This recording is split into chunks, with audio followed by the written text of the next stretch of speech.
When we talk about pushing through challenges, most people imagine it's purely about willpower, a kind of mental toughness you either have or you don't. But what neuroscience has shown us is something far more empowering. The ability to keep going, especially when things get hard, is a trainable skill that lives in the wiring of your brain and the chemistry of your body. There's a system inside all of us involving dopamine, the prefrontal cortex, and the stress response circuits that determines whether we give up or whether we keep going. And here's the key: you can engage that system intentionally. You can teach your body and your mind to respond differently when fatigue hits, when failure threatens, when progress feels invisible.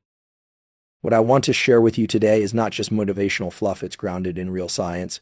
You can force yourself to keep going, and doing so doesn't just get you through one challenge, it rewires your brain to make persistence your default setting. That's not a metaphor, that's neuroplasticity. It's how high performers across disciplines, athletes, soldiers, creators, scientists turn their bodies into engines for sustained action, even under pressure. When we talk about motivation, we often imagine a burst of energy or an emotional high that pushes us to act. But real, sustained motivation, the kind that makes people endure difficulty, resist distraction, and continue moving forward when things get hard, is not just about emotion. It's deeply biological. One of the most critical players in this system is dopamine. Most people associate dopamine with pleasure or reward. They think dopamine is what you get after you succeed, like a chemical congratulations. But this is a misconception. Dopamine is not simply a molecule of pleasure, it's a molecule of pursuit. It is released when you anticipate something meaningful or valuable. More importantly, it's what allows you to continue putting in effort even before the reward arrives. In this sense, dopamine doesn't follow achievement. It precedes it. Inside your brain, dopamine acts as a kind of signal to keep going. It tells your system, this is worth pursuing. Stay on the path. When dopamine levels are high, tasks feel less effortful, and your mind becomes better at filtering out distractions. You can focus more easily. You experience a sense of purpose in the action itself.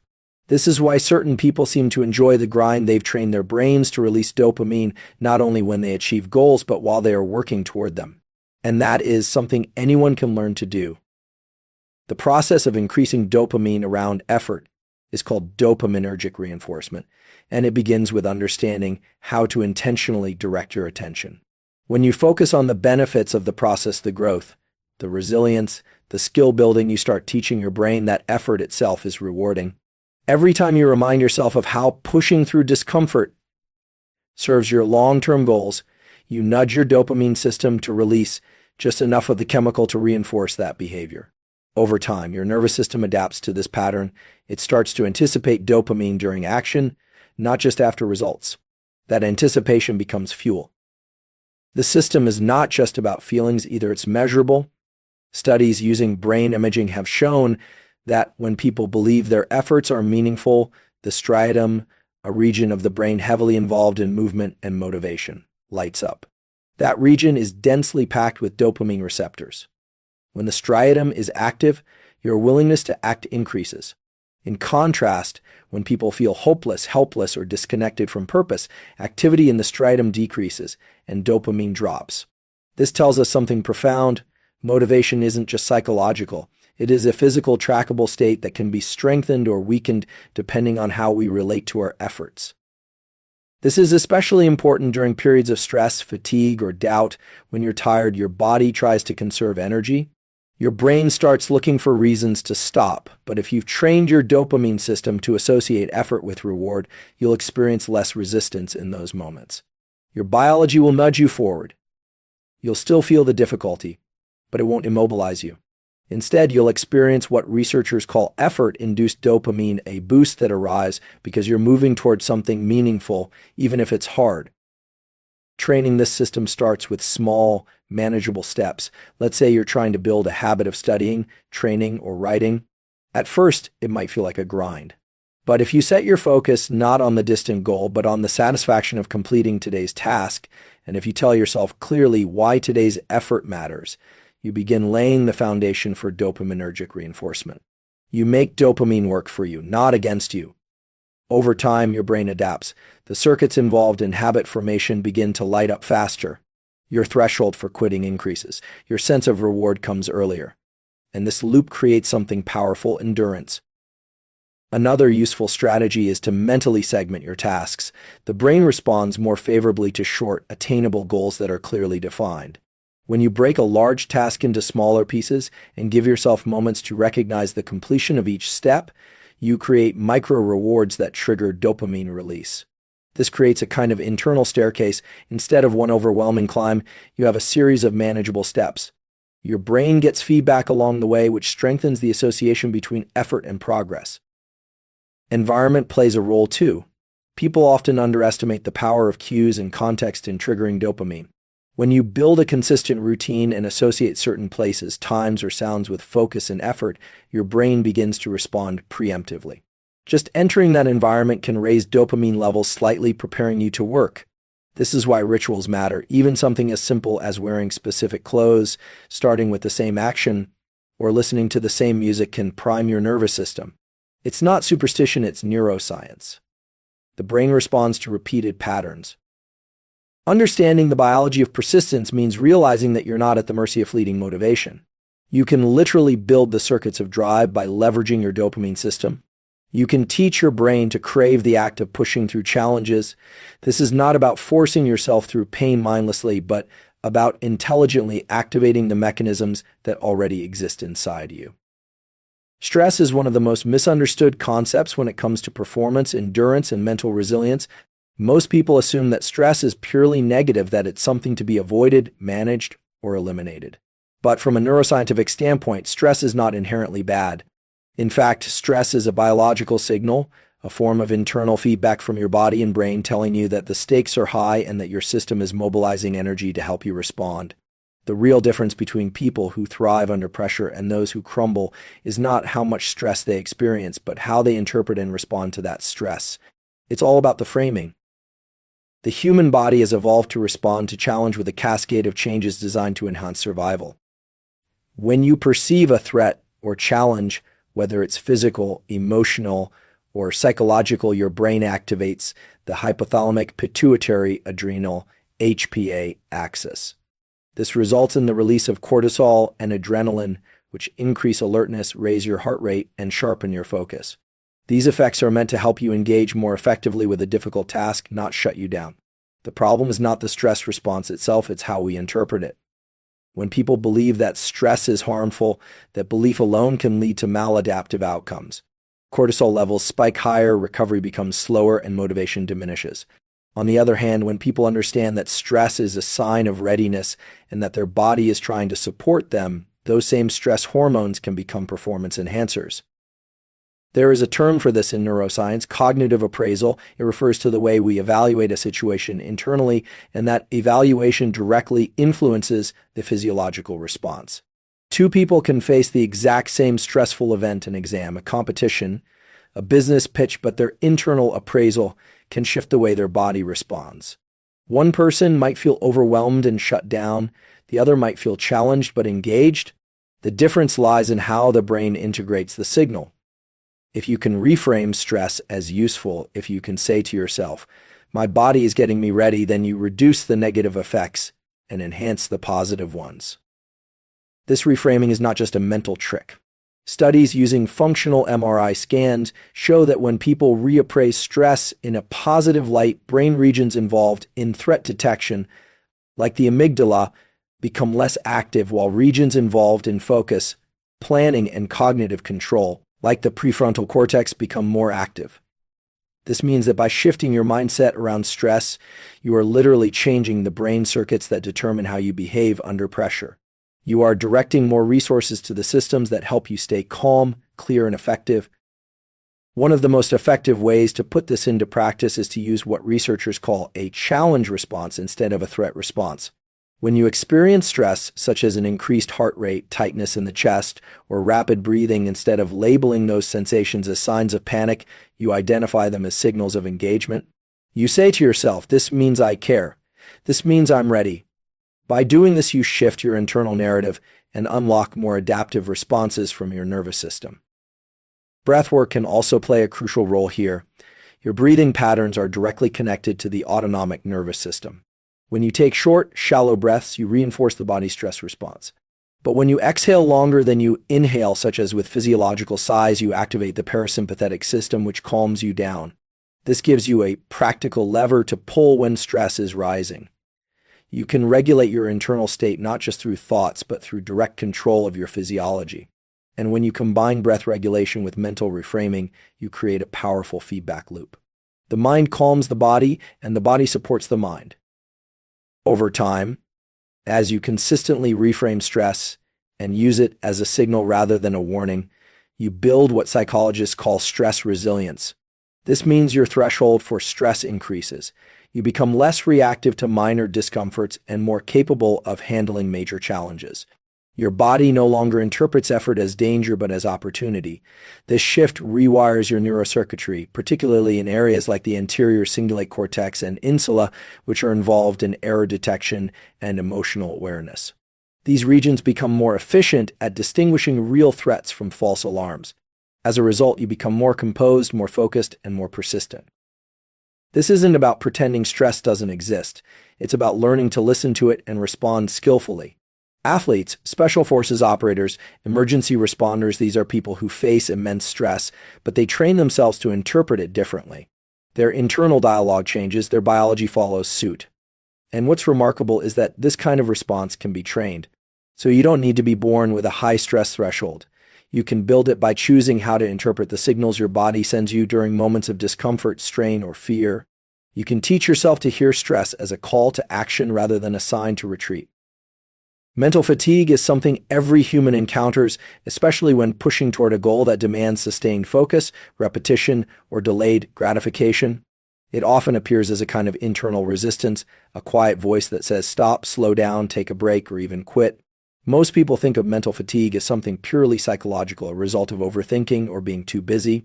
But neuroscience reveals something deeper and more actionable. Mental fatigue is rooted in specific biological processes, and the key to overcoming it often lies not in thinking harder but in engaging the body. Mental fatigue involves the depletion of neurochemicals that support attention, decision-making, and executive function, primarily dopamine, norepinephrine, and acetylcholine. As you work on a cognitively demanding task for an extended period, these neurotransmitters drop, leading to reduced motivation, impaired focus, and a lower capacity to handle challenge. However, the brain and body are not separate systems, they're deeply integrated. And one of the most reliable ways to restore those chemicals and regain forward momentum is through movement. Physical action, even something as simple as standing up, walking briskly, or changing your posture, sends a powerful signal to the brain. It tells the nervous system that the environment is changing and that readiness is needed. As a result, systems that have begun to downregulate due to perceived fatigue suddenly get reactivated. This includes the release of dopamine in the striatum, which is essential for initiating and sustaining action. It also includes increased activity in the reticular activating system, a network in the brainstem responsible for wakefulness and alertness. These aren't just abstract brain mechanisms, they're the very systems that decide whether you continue or give up. One of the most compelling findings in behavioral neuroscience is that movement can override mental fatigue by re-engaging the circuits responsible for motivation. For example, when subjects in controlled studies were asked to perform repetitive or challenging mental tasks and then take short breaks involving physical movement, such as stair climbing or brisk walking, their cognitive performance rebounded significantly compared to those who sat still. The simple act of activating large muscle groups sends signals to the brain that resources are available, and that effort is not only possible but worth continuing. This is why posture also matters. When your body slouches, your diaphragm becomes compressed, your breathing shallows, and your nervous system starts to enter a more passive state. In contrast, when you sit or stand upright with your chest open and your gaze lifted slightly above the horizon, your physiology shifts toward alertness. Visual focus plays a role here as well. When you are fatigued and your eyes drift downward or become unfocused, your brain receives a signal that the current state is one of low engagement. But when you deliberately look forward or upward, especially at a distance, you activate circuits in the visual system that are closely tied to action readiness. This changes the tone of your entire nervous system, increasing your capacity to stay engaged. Another critical tool to combat mental fatigue is respiration. The way you breathe directly influences the balance between the sympathetic and parasympathetic branches of the autonomic nervous system. When you perform a physiological sigh, 2 inhales through the nose, followed by a long exhale through the mouth, you reduce carbon dioxide in the bloodstream, lower your heart rate, and reset your level of arousal. This brief intervention takes only seconds, but it can drastically improve your ability to re-engage after a slump. Mental fatigue often leads to shallow, unconscious breathing patterns that reinforce a sense of lethargy. By consciously changing your breath, you regain access to mental clarity and control. There's also a cognitive dimension to this. When we experience mental fatigue, the narrative we tell ourselves often becomes self-defeating. We start to think, I can't do this anymore, or I need to rest. But these thoughts are not always accurate reflections of physical or cognitive limits. They're often protective signals from a brain that has learned to associate effort with danger. However, when you override that signal with deliberate physical action, you teach your brain that fatigue is not always a stop sign, it can be a checkpoint. That distinction is critical because it changes your threshold for effort. You become someone who recognizes mental fatigue not as a reason to quit, but as a cue to act. The prefrontal cortex, which governs decision-making, focus, and long-term planning, benefits tremendously from these physical interventions. When the body moves, when breathing deepens, when visual attention sharpens, this region receives more input, more oxygen, and more engagement from subcortical structures that support perseverance. Over time, the feedback loop between body and brain becomes more efficient. You experience fatigue, you move, you breathe, you focus, and the fatigue recedes. This builds what's known in psychology as self-efficacy, the belief that you have the tools to meet challenges. That belief, when paired with physiological action, becomes a form of self-generated momentum. This is not about ignoring rest or denying the importance of recovery. True fatigue, especially sleep deprivation or burnout, should be respected and addressed. But what most people call fatigue is often a reversible state that results from being mentally overloaded, physically passive, and emotionally disengaged. The good news is that this state is not fixed. It can be shifted in minutes by engaging the body in simple but deliberate ways that send new signals to the brain. In doing so, you regain access to your energy, your drive, and your purpose without needing to wait for motivation to magically return. Deliberate cold exposure, deep breathing, and posture are not just wellness trends or hacks. They are scientifically validated tools that have profound effects on the nervous system and can shift your mental and physical state almost immediately. These tools are accessible, repeatable, and rooted in biology. When used with intention, they allow you to interrupt patterns of fatigue, anxiety, or distraction and replace them with a state of readiness, focus, and drive.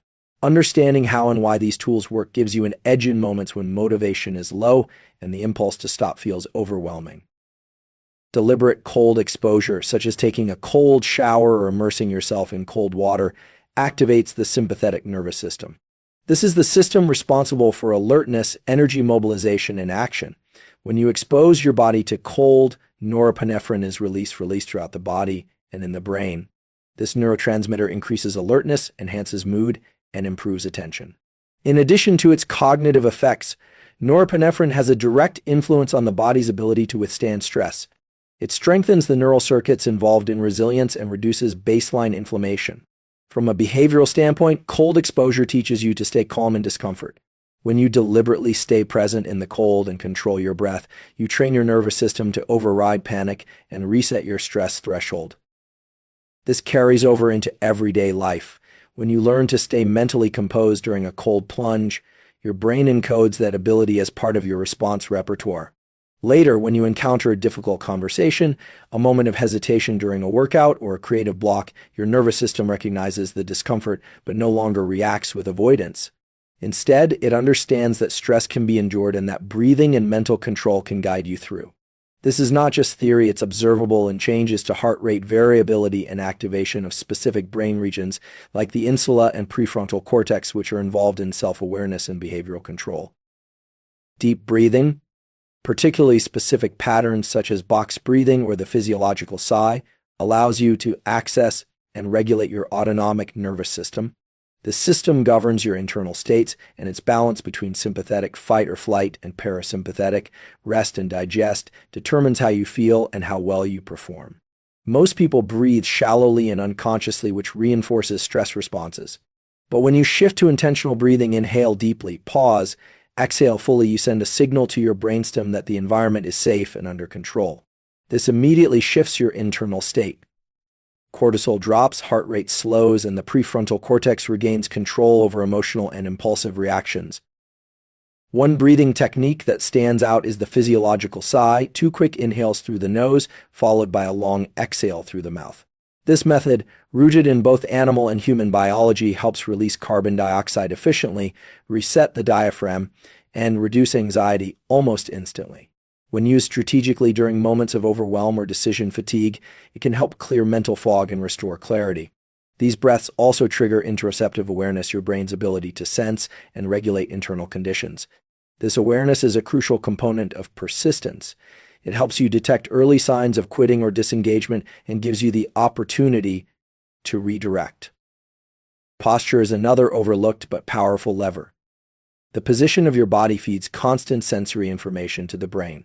When you slouch or collapse inward, your nervous system interprets that as a cue of withdrawal, defeat, or submission. These signals decrease the likelihood of continued effort. In contrast, when you stand or sit upright with an open chest, elevated chin, and forward gaze, you trigger circuits related to approach and action. These circuits, located in the midbrain and connected to the prefrontal cortex, are activated not only by mental intention but also by physical cues. In evolutionary terms, this posture is associated with confidence and alertness. Your physiology listens to your posture and adjusts your mental state accordingly. Visual focus also plays a role here. When you're under stress, your pupils constrict and your visual field narrows, which can trap you in a reactive tunnel vision state. But when you deliberately expand your gaze, looking at the horizon, broadening your peripheral awareness, you signal your brain that you are in control. This increases activity in the parasympathetic nervous system and helps de-escalate emotional reactivity. These shifts are subtle but powerful. They affect your ability to engage with effort rather than avoid it. What unites these tools, cold exposure, breathwork, and posture, is their immediacy. You don't need to wait for the right mindset to begin using them. You use them to create the mindset. You leverage the body to influence the brain, and that is a much more reliable pathway to action than waiting for motivation. Over time, using these tools consistently teaches your nervous system to default to resilience. The more you use them, the more they become automatic responses to challenge, discomfort, or hesitation. This is how elite performers build discipline. They don't rely on emotional inspiration, they shape their internal state through deliberate physiological action. Forward movement, both literal and metaphorical, is deeply wired into the human nervous system as a signal of progress and control. When you are moving forward, walking, running, even taking a step, you are engaging a neural circuit that includes the basal ganglia, motor cortex, and midbrain structures like the periaqueductal gray and the superior colliculus. These systems are not just responsible for coordinating physical movement, they are intimately tied to motivation, emotional regulation, and the suppression of fear. This is because, in evolutionary terms, moving forward toward a goal, or even through adversity, signals to the brain that there is purpose and agency, which suppresses passivity, hesitation, and anxiety. When the body is in motion, especially in a forward direction, it creates a cascade of neurochemical changes that alter your perception of effort and enhance your sense of control. For example, movement activates dopaminergic pathways in the brain, particularly those that project from the ventral tegmental area, VTA, to the nucleus accumbens and prefrontal cortex. These pathways are not only responsible for the experience of reward, but also for the anticipation of reward. In simpler terms, when you begin to move even when you don't feel like it, you prime the brain to expect progress. That anticipation itself increases motivation. It creates a loop where action leads to more desire for action. The power of forward movement is so deeply ingrained that even animals in high-stress situations will often survive or recover better if they can continue moving. In experiments, rodents placed in threatening environments but given the ability to run or move recover from fear and trauma more quickly than those that remain frozen. The act of moving changes their internal state. It tells the nervous system, I am not stuck. I am not prey. I have options. Humans respond similarly. One of the best interventions for psychological paralysis, whether from anxiety, indecision, or fatigue, is to walk. Not just because of the exercise, but because of what forward locomotion tells the brain. That message is simple and ancient, you are still in control. Walking, in particular, has additional benefits because of the bilateral stimulation it provides. When you walk, your eyes naturally engage in what's called optic flow, a rhythmic, side-to-side movement as you scan your environment. This optic flow is interpreted by the visual system and communicated to brain regions involved in threat detection and arousal. When the brain sees this consistent visual pattern, it downregulates the amygdala and other stress-related structures. This is one reason people feel calmer after a walk or even a brief stroll. The nervous system associates that rhythm of movement and visual processing with safety and progress. Even small acts of movement can be transformative when they're done with intention. Taking one deliberate step toward a goal, even if it's symbolic or procedural like opening your laptop, writing one sentence, or picking up a weight, can initiate a self-reinforcing pattern of action. This is related to a concept known in behavioral neuroscience as the micro-goal effect. By breaking down a larger, overwhelming objective into smaller, manageable pieces, and then moving through them one at a time, you harness the brain's reward system more frequently. Each step, each action, no matter how minor, becomes a signal of success and momentum. This pattern of incremental action is what builds what psychologists call learned industriousness, a trait where the brain learns to associate effort with positive outcomes rather than fatigue or failure. But the key to triggering this association is movement. Without that initial shift from inertia to action, the brain often defaults to conserving energy, anticipating discomfort, or focusing on uncertainty. Forward movement breaks that loop. It acts as an interrupt signal to the brain's default mode network, which is often involved in rumination, self-doubt, and passive thinking. By engaging in movement, you switch to task-positive networks that are action-oriented and solution-focused. It's important to note that this effect doesn't depend on the scale of movement. It's not about doing something massive or heroic in the moment. It's about consistency. Repeated small forward movements accumulate over time to shift the entire baseline of your behavior and mindset. They condition the brain to expect progress and adapt to adversity. This is how long-term grit is built, not through bursts of intensity, but through the neurochemical and psychological momentum generated by steady, deliberate steps forward. When forward movement becomes your default response to discomfort, hesitation, or fear, you change the relationship between your thoughts and your actions. Instead of waiting to feel ready, you use action to generate readiness. Instead of interpreting fatigue as a reason to stop, you interpret it as a signal to move in spite of it. This rewires the circuitry between the limbic system and the prefrontal cortex, increasing your ability to choose long-term goals over short-term relief. You teach your nervous system that progress is possible even in discomfort, and that becomes part of your identity. The ability to persist when everything in your system is telling you to stop is one of the most powerful traits a person can develop, and it relies heavily on understanding the biology of self-regulation and internal override. The human nervous system is designed for survival, which means it is constantly scanning for threats: physical, emotional, energetic. When it perceives stress or depletion, it often initiates a kind of internal braking mechanism, reducing energy output, increasing fatigue signals, and elevating emotional resistance. This system has evolutionary value, but in modern life, where most challenges are psychological rather than physical threats, the survival response can become a barrier to growth. Learning to override it is not about ignoring your biology, it's about understanding how to engage with it consciously and take control.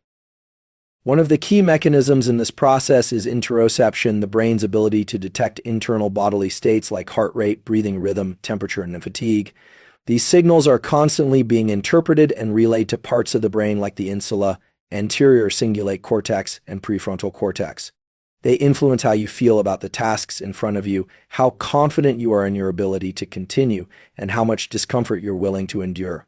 The more accurately and deliberately you can perceive and influence those signals, the more agency you gain over your behavior. This is where tools like breathwork, visualization, and intentional movement become crucial. They change your interoceptive landscape and give your brain new data about your capacity to act.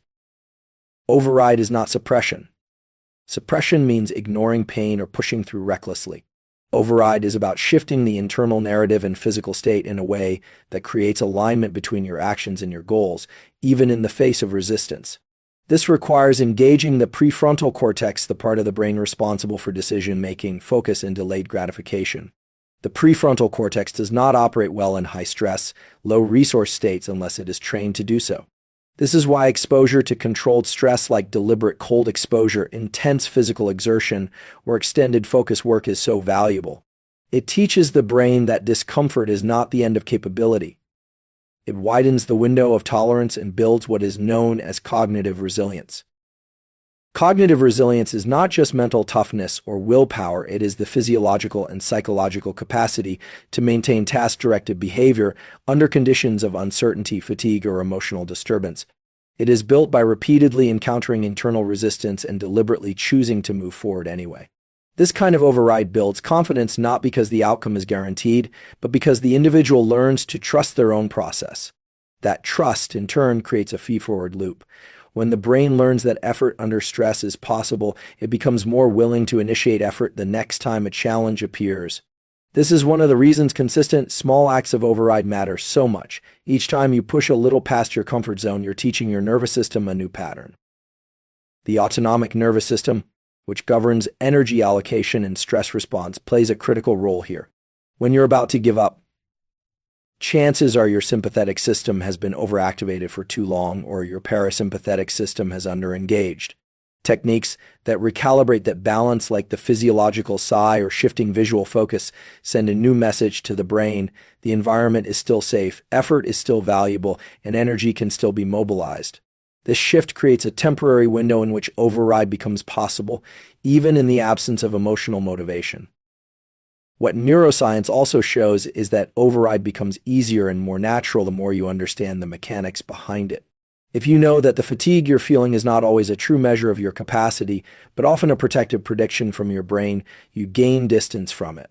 That space allows for decision-making. You can ask, is this actual depletion, or just a signal I've been conditioned to interpret as a stop sign? More often than not, it's the latter, and when you understand that, you can reframe the sensation as a challenge rather than a warning. This is where meaning and narrative also matter. The brain is a meaning-making machine, and the stories you tell yourself in moments of struggle shape the output of your entire physiology. If you interpret difficulty as proof you're not capable, your nervous system will downregulate. But if you interpret difficulty as a sign of adaptation, your system becomes energized by it. This is not just motivational talk, it's rooted in the neurobiology of belief and expectation. The placebo effect, for example, shows that belief alone can change pain perception, hormone levels, and immune function. Similarly, when you believe that effort under pressure builds strength, your system responds as if it's true because, biologically, it is. Override becomes a practice, a skill, and eventually a default. The more often you experience the feedback loop of facing resistance, engaging your physiology, acting anyway, and seeing results, the stronger that circuitry becomes. You stop relying on mood or convenience, and you start relying on process. You don't wait to feel ready, you become someone who acts in alignment with your goals regardless of readiness. That is what builds a durable identity rooted in perseverance and grit.